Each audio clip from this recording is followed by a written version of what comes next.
Hello YouTube family, कसे आहेत?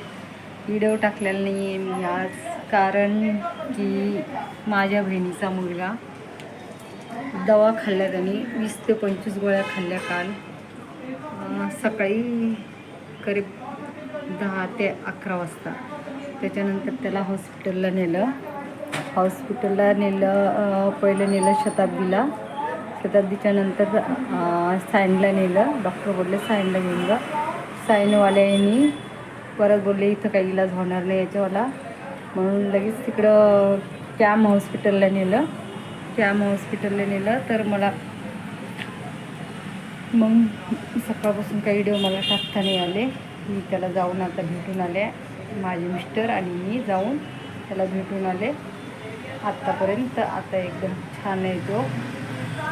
त्याच्या मम्मीला थोडा नाश्ता, म्हणजे माझ्या बहिणीला नाश्ता वगैरे चारला. खूप रडत होती, खूप रडलो तर आम्ही. माझी पण तब्येत खूप खराब झाली, BP लो झाली, तब्येत खराब झाल्याच्यानंतर मग थोडी मी नाश्ता केला, तिला पण चारला, दवा घेतली, म्हणजे अशी साधी नॉर्मल गोळी घेतली आणि तिला पाठवलं मुलाकडे बसायला वापस. आता मी घरी आले, माझे मिस्टर मी आलो आता, आणि हा व्हिडिओ काढला आहे. त्याच्यामुळे मी काही टाकलेच नाही आज. आता माझ्या बहिणीचा मुलगा ठीक आहे, चांगला आहे. नाकातून नळ्या घातल्या आहेत, फार गळ्यापर्यंत नळ्या घातलेल्या आहेत त्याला. आणि काल तो खूपच सिरियस होता, पण आता बघितली तर थोडं चांगलं आमच्या जीवाला आता बरं वाटायला लागले त्याला. तर त्याच्यासाठी तुम्ही काहीतरी देवाकडे चांगलं मागा. त्याची पोरगं लयच सतवतं आहे, लयच. म्हणजे त्याची मम्मी बोललेली की थोडं पेतो खातो, रिक्षा चालवतो, तर रिक्षा चालवतो तो काही दारू बिरू पिऊ नको, काय नको. तर ते थोडी ओरडली त्याला, तर त्या रागारागा त्यांनी सगळ्या गोळ्या खाऊन टाकल्या.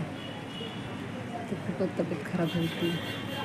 आम्हाला वाटत नव्हतं की, म्हणजे असं त्यांना वाटत होतं त्याच्या आईला की बाई, आणि तेव्हा त्याने गोळ्या खाल्ल्या तेव्हा त्यांनी जवळ नव्हते. त्याची आईच होती, पीठ मळत होती, आणि तो आईला धमकी दाखवत होता की मी गोळ्या खाईन, हे करेन, ते करेन. त्याची आई बोलली की हमेशाच थोडंसं नाटक करतो. तर तिला काय वाटलं नाही का हा खाणार आहे म्हणून, असंच मस्ती करतो. त्याने त्या गोळ्या खाल्ल्याच्या नंतर पाणी प्यायला. परत त्या एवढ्या मोठ्या गोळ्या, 20-25 गोळ्या बाहेर आल्या. त्याने पोरांनी त्या हातात घेऊन परत